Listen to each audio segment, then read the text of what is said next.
Wow na wow, Paolo Abilino sinasama si Janine Gutierrez sa bahay niya.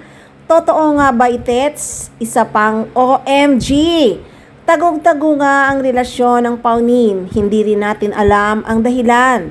Siguro nga ay desisyon nilang dalawa yon. Baka may malaki silang dahilan, lalo na si Paolo Abilino. Kaya siguro hindi na rin siya pumayag na magtambal silang muli dahil totohanan na nga ang relasyon ng dalawa.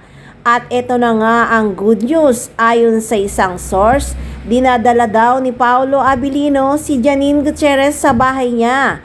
Hay naku naman, nakakakilig naman yan kung totoo nga. Ayon nga sa impormasyong nakalap sa tabi-tabi, isang source ang nagsabi na hindi na siguro makatiis sa mga pangbabas ng Kim Pao fans. Ayon nga sa isang netizens na naiinis na sa mga Kim Pao fans, tago lang kasi ang relasyon nila Janine. Kami lang ang nakakakita dito kasi kapitbahay namin si Paolo Abilino. Kaya magising na ang mga fans ni Kim kasi wala talaga sila ni Paolo. Si Janine ang laman ng puso ni Paolo Abilino. Si Kim sa trabaho lang sila. Kaso idol ninyo. Asyomera din kasi. Akala mo makukuha niya sa harot-harot si Paolo.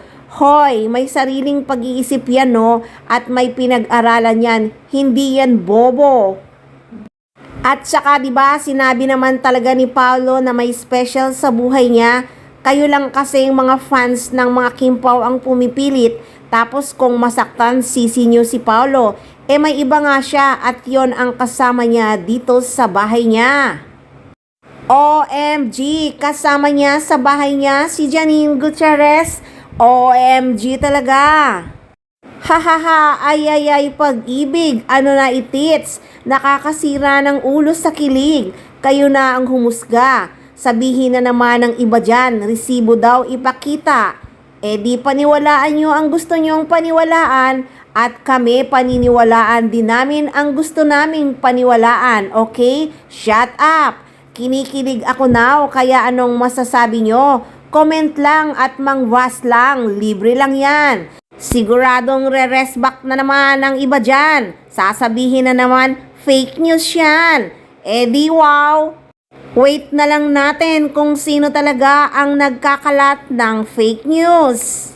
So, this is Maarting Machika ang naghahatid sa inyo ng updates ng Paunin. Kaya tutok lang palagi dito lang sa Maarting Machika.